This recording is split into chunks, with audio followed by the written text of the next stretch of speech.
Já o fenômeno químico ou transformações químicas, vocês podem encontrar das duas formas, já são completamente diferentes, tá? Por que são diferentes? Porque no fenômeno químico ou transformação química, ele vai ser um fenômeno irreversível. Ele vai ser um fenômeno onde a sua substância, a sua matéria, vai ser completamente modificada, tá? Você vai ter uma substância inicial, uma matéria inicial, ela vai passar por uma transformação e no final ela já não vai ser a mesma, vai ser outra matéria, tá? Vocês podem encontrar aí na literatura transformações, fenômenos ou reações químicas, se referindo aos fenômenos químicos, tá certo?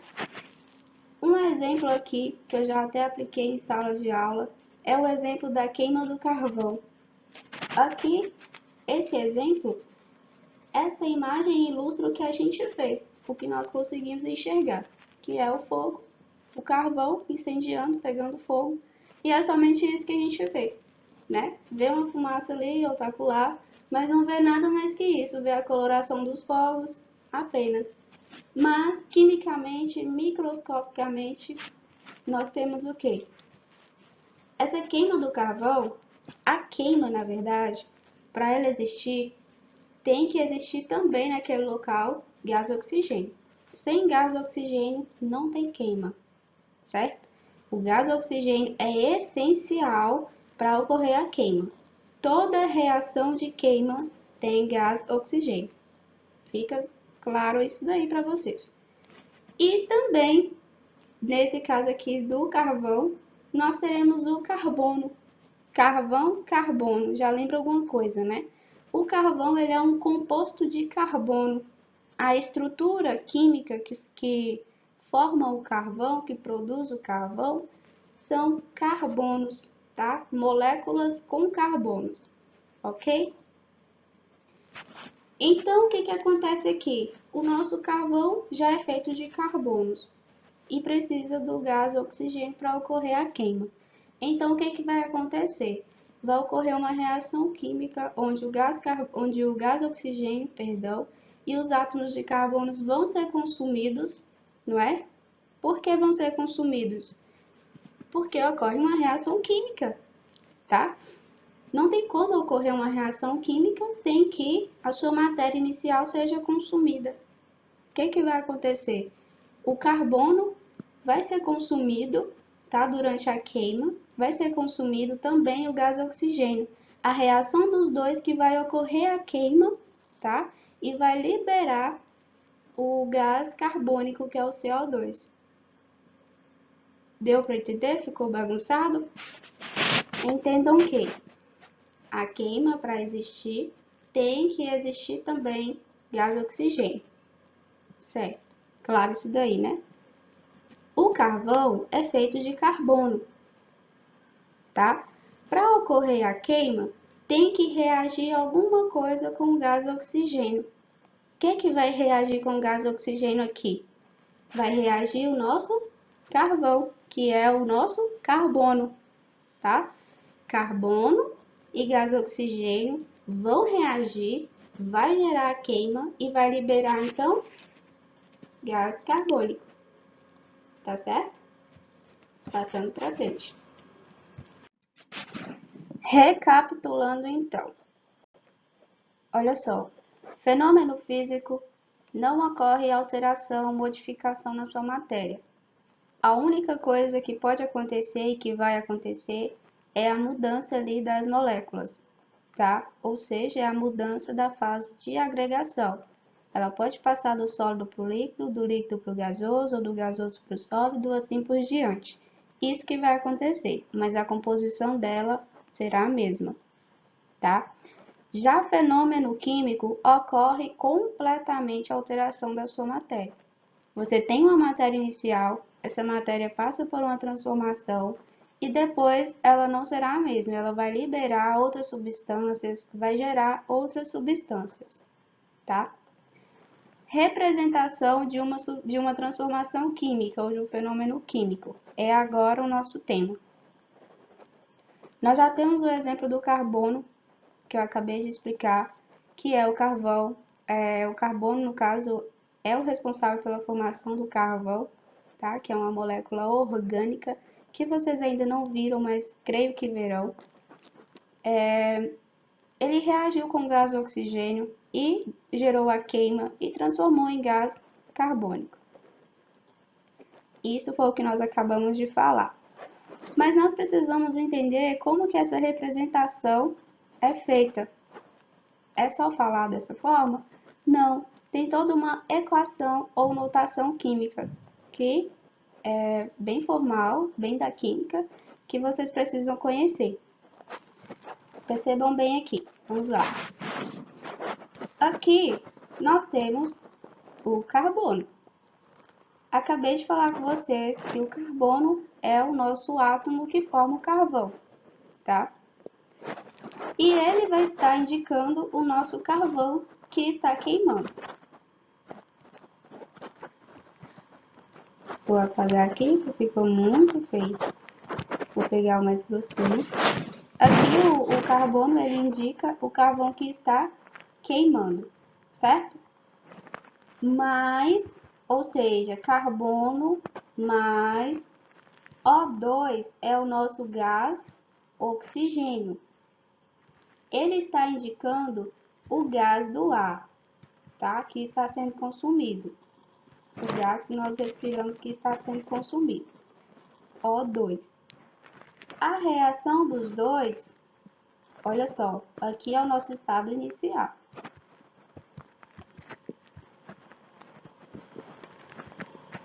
Peraí.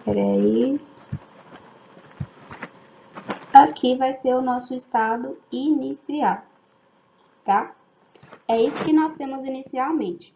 O carvão, que tem aqui o carbono indicando ele, mais o O2, que é o gás oxigênio. Os dois é a nossa matéria inicial. Essa seta indica que houve uma reação entre os dois, tá? Podemos falar reação química.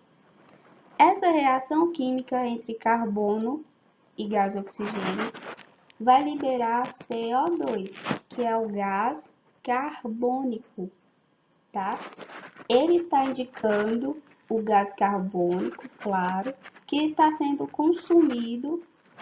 que está sendo produzido na transformação. Ou seja, deste lado de cá, nós temos aqueles que reagem. Nós temos a nossa matéria inicial. Deste lado de cá, nós já teremos a nossa matéria final, tá? A nossa nova matéria que foi gerada, tá bom? Então aqui, esse gás carbônico, ele foi gerado através da queima do carvão, através da reação do carbono e do gás oxigênio. Isso gerou o CO2, que é o gás carbônico, e vai gerar também calor. Toda combustão, toda queima tem calor, tá? Tem calor assim que eu me refiro, produz calor. Não confundam, não. Ficou claro? Aqui nós temos o nosso estado inicial, nossa matéria inicial, e aqui nós vamos ter nossa matéria final, nossa matéria nova, nossa matéria que foi produzida, ok? Aqui nós temos outras representações. Vamos colocar aqui a queima do álcool no automóvel, no motor do automóvel, e também vou colocar aqui um exemplo da queima da gasolina, tá? Vamos comparar os dois. Aqui na queima do álcool, nós temos uma reação, claro, né? Porque toda queima tem uma reação, tem uma transformação. Aqui nós temos uma substância indicando o álcool, tá? Que é C2H6O, dois átomos de carbono, 6 átomos de hidrogênio e 1 de oxigênio. Essa substância aqui, ou esse composto, está nos indicando o álcool, certo? Como eu acabei de falar, toda queima tem que ter gás oxigênio. Se não tiver gás oxigênio, não tem queima. tá? Então, o que que vai acontecer? O álcool, ele vai reagir com o gás oxigênio, tá? Os dois vão reagir e vão transformar, olha a setinha aqui, ó, indicando reação, indicando transformação. Vai gerar o quê? Vai transformar em quê? O que que essa reação vai produzir, tá? Após essa seta, nós temos nossa resposta. Olha o que que ela vai produzir. 2 moléculas de CO2, 2 moléculas de gás carbônico, que mais? 3 moléculas de H2O, ou seja, 3 moléculas de água, mais a energia que o seu automóvel precisa para funcionar. Certo? Ficou claro? Podemos então passar aqui para a química da gasolina. Nós temos aqui nossa substância indicando a gasolina, que é o COH18, tá? Vocês conseguem perceber que essas substâncias todas têm carbono e todas têm hidrogênio? Elas são as famosas substâncias orgânicas, compostos orgânicos, que vocês verão mais à frente. Só queria chamar um detalhe para isso. Nossa gasolina está reagindo aqui, ó, mais O2, que é o nosso gás oxigênio. Se tem queima, tem gás oxigênio, tá? E o nosso N2, que é o nosso gás nitrogênio, certo? Gás oxigênio e gás nitrogênio, ambos estão em nosso meio, faz parte da nossa respiração, faz parte da nossa sobrevivência na Terra. Muito importante o gás nitrogênio para as plantas, para o solo, certo? Então, o que acontece aqui? Nossa gasolina, junto com o gás oxigênio, vou pegar meu laser aqui. Nossa gasolina, junto com o nosso gás oxigênio, mais o nosso gás nitrogênio, vão reagir. Essa setinha aqui maravilhosa está indicando que transformou em algo. Em que foi que transformou? Bora lá? CO2, que é o nosso gás carbônico, H2O, que é a nossa água, e o nosso gás nitrogênio. Ou seja, na queima da gasolina, percebam bem, na queima aqui da gasolina no motor, o que que acontece? Ela consome gás nitrogênio aqui para reagir e no seu resultado ela libera gás nitrogênio de novo. Ela consome e devolve. Conseguiram ver essa coincidência? Ao mesmo tempo que ela consumiu aqui o gás nitrogênio para poder transformar em energia, ela também liberou gás nitrogênio. Aqui eu não coloquei, tá? Mas nessa queima da gasolina também vai gerar energia, tá, gente? Para poder funcionar o automóvel. Se não tiver energia, o automóvel não funciona. E a gente sabe muito bem que gasolina gera energia, tá? Aqui eu não coloquei, mas saibam que nessa reação, nessa produção aqui de gás carbônico, de água e de gás nitrogênio, nós temos aqui do ladinho também a nossa energia, certo? Igualzinho aqui na nossa queima do álcool. Tranquileba?